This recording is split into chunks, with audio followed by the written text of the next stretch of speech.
నమస్కారం జగన్నాథం గారు. ఆహా, దయచేయండి దయచేయండి. నేను పుట్టి బుద్ధిరిగాక ఇన్నాళ్ళకి మా దేవి ఆలయానికి ఆ పార్వతీ పరమేశ్వరులే స్వయంగా నడిచి వస్తున్నట్టుంది. చాలా సంతోషం. జగన్నాథం గారు, మీ మాట కథంలేక వచ్చాం. అది నా అదృష్టం, మా ఆలయం చేసుకున్న అదృష్టం, మా ప్రజలు చేసుకున్న అదృష్టం. ఈశ్వర భక్తునిగా, అమ్మవారి బిడ్డగా ఆంధ్రదేశం అంతా ప్రసిద్ధికెక్కి అటు కాశీ విశ్వనాథుని ఆలయానికి అలంకరణగా నిలిచిన తమరు ఇవాళ మా ఆలయానికి రావడంతో మా జన్మ చరితార్థమైంది. జగన్నాథం గారు, దైవం అన్ని చోట్ల ఉంటాడని నమ్మే మనిషిని నేను. అయితే దైవాన్ని నమ్మే మనుషులు కొన్ని చోట్లే ఉంటారు. శిథిలమైన ఈ అమ్మవారి ఆలయాన్ని వేలకు వేల ఖర్చుతో పునరుద్ధరించిన మీరు, మీ గ్రామ ప్రజలు దైవభక్తులని అర్థమైంది.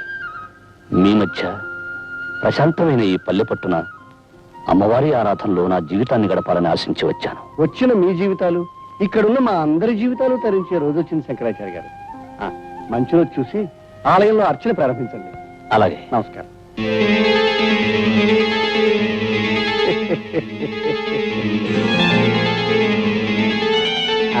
మీకు ప్రత్యేకమైన వస్తు ఏర్పాటు చేయించాను. అలాగే జగన్నాథం. తీసుకోండి. అయ్యా, తమరి దృష్టి ఆ దుర్గాదేవి మీదనే.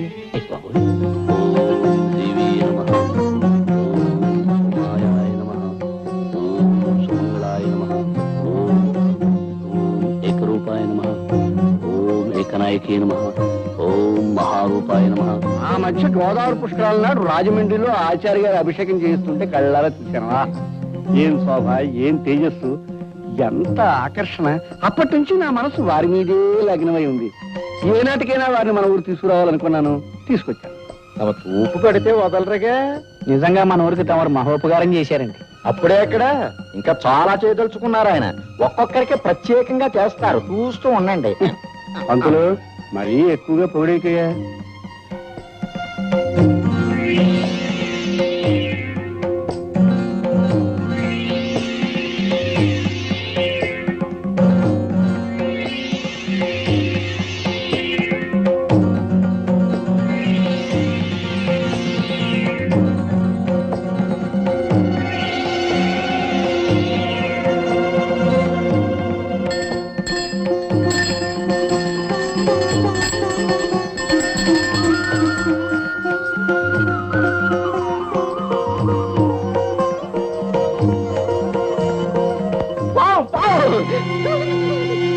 అది పావన్ అందరికీ తెలుసు. నువ్వు అరిచి చెప్పడం దీనికి చంపే ఏర్పాటు చూడక. దేవుడు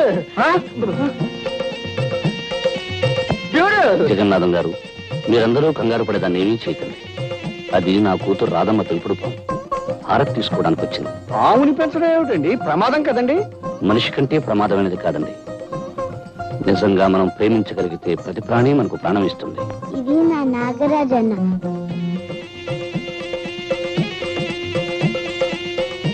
అందరూ దండం పెట్టండి. పెడతాం తల్లి, పెడతాం. కానీ పావును దూరంగా పెట్టు.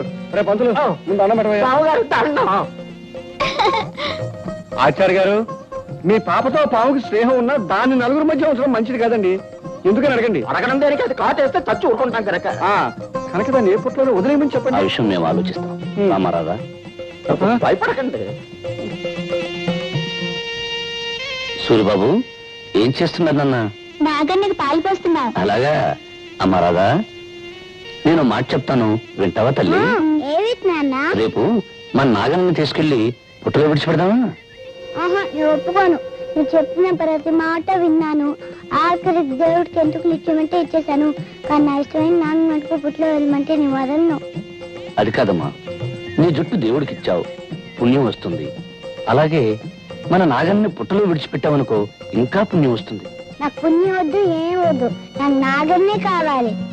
చూడమ్మా రాధ, పక్షులు గోళల్లో ఉండాలి, పులులు అడవుల్లో ఉండాలి, పాములు పుట్టల్లో ఉండాలి. అప్పుడే అవి స్వతంత్రంగా హాయిగా ఉంటాయి. పెంపకం పేరుతో వాటి స్థానాల్లోంచి తీసుకురావడం పాపమమ్మా. ఇది మామూలు పాము కాదు, నాకు నాగరాజన్న. అందుకని నువ్వు భయపడకపోవచ్చు, కానీ ప్రతి వాళ్ళు భయపడతారు. ఆ భయంతోనే మన నాగరాజుకి ఏదైనా ప్రమాదం కలగచ్చు. నిన్న చూడు, జగన్నాథం గారంతటి పెద్ద మనిషి భయపడ్డాడు. నిజంగా ఆయన పాము కంటే ప్రమాదకరమైన మనిషిలా ఉన్నాడు నాన్న. తప్పు బాబు, పెద్దవాళ్ళ గురించి అలా మాట్లాడకూడదు. అమ్మా రాధ, నా మాట విని నాగరాజుని పుట్టలో వదిలేద్దామమ్మా. అవునమ్మా రాధ, పుట్టలో ఉంచినా ప్రతిరోజు వెళ్లి చూసి పాలు పోసి రావచ్చు. పైగా రేపు నాగపంచమి అంటే నాగరాజు పండగ అన్నమాట. పండగ రోజు తన ఇంట్లో వదిలేస్తే నాగన్న ఎంత సంతోషిస్తాడో తెలుసా? సరే అయితే. నమస్కారం శంకరాచార్య గారు. నమస్కారం జగన్నాథం గారు. రండి రండి, కూర్చోండి. తమరిని ఒక సహాయం అడగాలని వచ్చాను. సహాయం అయితే అడగక్కర్లేదు, చెప్పి చేయించుకోవచ్చు. ఏమీ లేదు. మోదుగులపాలెంలో మా మిత్రుడు పెళ్లి, దాన్ని మహానుభావులైన తమరి చేతి మీదుగా జరిపించాలని నా అభిలాష. కనుక తమరు కాదనకుండా సాయంకాలం వెళ్ళి ఆ శుభకార్యం జరిపించి రావాలి. దైవ కార్యం తర్వాత మహత్కార్యం పెళ్లి జరిపించడమే. ఇద్దరు మనుషుల్ని కలిపి దీవించడానికి అభ్యంతరమే ఉంది. తప్పకుండా వెళ్తాను. కానీ ఏమిటో చెప్పండి. సాయంకాలం అమ్మవారి పూజ జరపడం. నాందే ఉంది. ఈ ఒక్క రాత్రికి మీ అబ్బాయి చూసుకుంటాడు. అవునన్నా, అమ్మవారి పూజ చేయటం నాకు వచ్చుగా. ఆహాహాహా, ఆ తండ్రికి తగ్గ కొడుకు. అలాగే జగన్నాథం గారు, నాకేం అభ్యంతరం లేదు, నేను వెళ్తాను. అయితే సాయంకాలం బండి పంపిస్తాను. తమరు ఆ బండిలోనే ఉదయం తిరిగి రావచ్చు. ఆ. మరి వెళ్తానా? ఇప్పుడు ఎందుకండి? మొదటిసారిగా మా ఇంటికి వచ్చారు, తీసుకోండి. తీసుకోండి.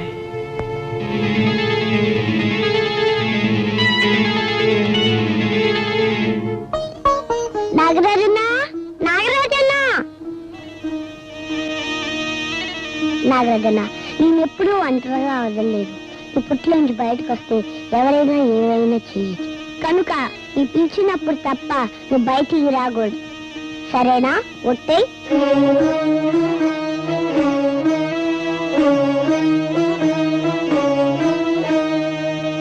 నాన్నగారితో నేను వెళ్తానమ్మా. నేను వెళ్తానమ్మా. నా బంగారు కదూ, చెప్పిన మాట వినాలి. అసలే ఆ ప్రయాణం రాత్రిపూట, నువ్వు నిద్ర కాగలేవమ్మా. అది కాదమ్మా, నేను వెళ్తానమ్మా. పోనీ అది అంతగా అడుగుతుంది, తీసుకెళ్తాను దుర్గా. అది కాదండి, మళ్ళీ మీకు లేనిపోయిన శ్రమ. శ్రమ ఏముంది, బండిలో వెళ్ళి బండిలో రావడమే. చలాయ్ చలాయ్, దారిలో అల్లరి చేసి నాన్నగారిని విసిగించుకో. విసిగించదు కానీ నువ్వు అమ్మని మాత్రం విసిగించుకే. రామ్మ రాధా. బాబు సూరి, చీకటి పడ్డాక గుళ్ళో పూజ చేయడం మర్చిపోకు. అలాగే నాన్నగారు.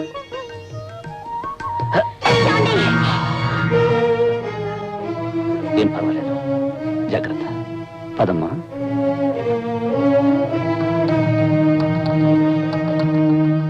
ఓం జగన్మాతాయ నమః. ఓం కాళియాయ నమః.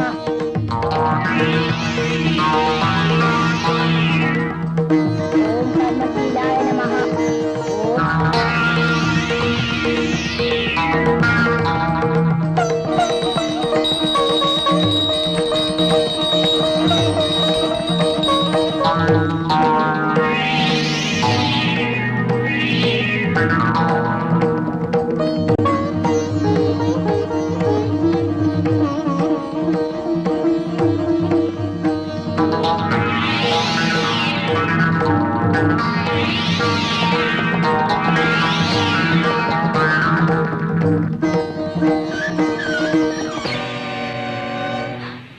జగన్నాథం గారు, అవును, జగమెరిగిన నాథుణ్ణి, జగన్నాథం.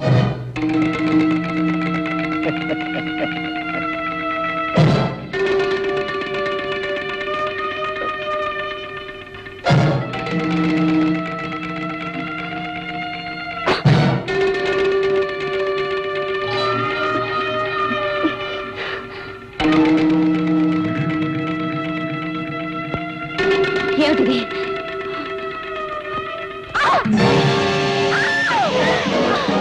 పిలిచినప్పుడు తప్ప నువ్వు బయటికి రాకూడదు. సరేనా? ఒట్టే. పిలిచినప్పుడు తప్ప నువ్వు బయటికి రాకూడదు.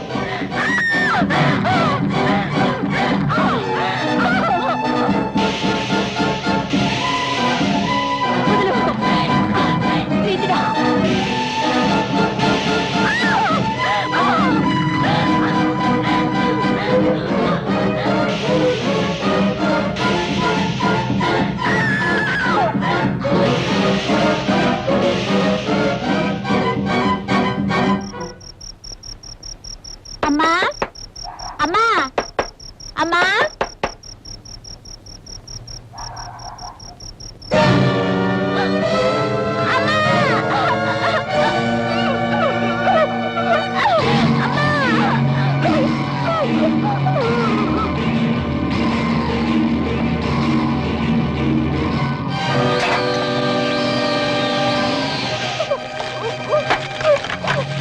దేవుడు, ఈ కుర్రగురు నన్ను గుర్తుపట్టాడు.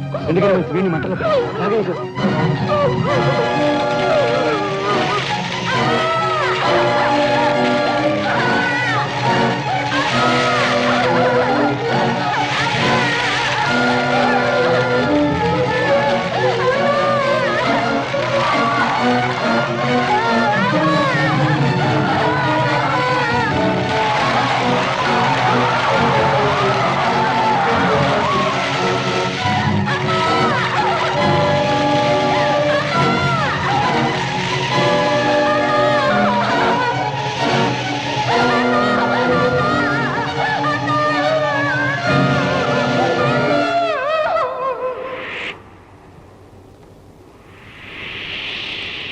నాన్న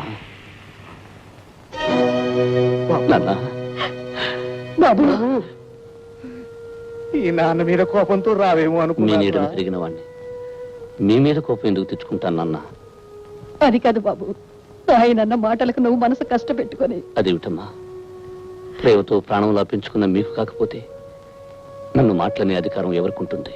అదేమిటి బాబు, పెంచుకున్నా పెరిగినా అంటున్నావు? నేనన్న మాటలు చెప్పిన విషయం నిజమేనా అనుకుంటున్నావా? లేదు బాబు, నిన్ను దారిలో పెట్టాలని ఆవేశంలో నువ్వు మా కొడుకువి కాదు అన్నాను, అంతేగాని ఎందుకు నాన్న నన్ను ఓదార్చాలని ప్రయత్నం చేస్తావు? పాలు తెలుపు కాకి నలుపు అనేవి ఎంత నిజమో, నేను మీ కొడుకును కాదు అనేది అంత ఖచ్చితమైన నిజం. బాబు అవునమ్మా, చాలాసార్లు నాకు నిద్దట్లో అర్థం లేని కళ్ళలా కనిపించే దృశ్యాలకి అర్థం తెలిసింది. చెదిరి చెరిగిన గతము నాకు స్పష్టంగా గుర్తొచ్చింది. నేను మీకు నీటిలో కొట్టుకొచ్చి దొరికాను కదూ, ఆ ప్రవాహంలోకి నేను ఎలా పడ్డానో నాకు తెలిసొచ్చింది. దానితో నా కర్తవ్యం ఏమిటో కూడా నాకు ఇప్పుడు తెలిసింది. ఏమిటి బాబు, ఏమిటి నువ్వు అనేది? నాకు జన్మనిచ్చిన తల్లి చనిపోయి ఉండొచ్చు, కానీ నా తండ్రి నా చెల్లెలు బ్రతికి ఉంటారు. వాళ్ళు కలుసుకుని తీరాలి. అంటే మమ్మల్ని వదిలి వెళ్ళిపోతావా? ఈ లోకంలో ఎవరు ఎవరితో శాశ్వతంగా ఉంటారు. జన్మ ఇచ్చిన కన్నవాళ్ళని వదిలి కట్టుకున్న వాడితో కలిసి వెళ్ళిపోతుంది ఆడపిల్ల. 9 నెలలు మోసి కని పెంచిన తల్లిని వదిలి తన దారిని తన భార్యతో వెళ్ళిపోతాడు మగపిల్లవాడు. జీవితాంతం కలిసి ఉండాల్సిన ఆరుమగలలు ఎవరో ఒకరు ముందుగానే శాశ్వతంగా వదిలి వెళ్ళిపోతారు. ఎంత గొప్ప బంధమైనా కొంతకాలమే ఉంటుంది, కాలమంతా నిలిచి ఉండదు. ఏమంటారు? ఏమంటాం బాబు, నువ్వు చెప్పేదంతా నిజమేగా. అందుకే ఇంతకాలం దూరమైన నా వాళ్ళని ఒక్కసారి చూడాలని ఉంది. బాబు అమ్మా, ఈ జన్మలో మీ రక్తాన్ని పంచుకోకపోయినా మీ ప్రేమను పంచుకున్నాను. వచ్చే జన్మలో మీ కడుపునే పుట్టాలని, మీ బిడ్డగానే ఎదగాలని ఆ దేవుణ్ణి మరీ మరీ కోరుతున్నాను. బాబు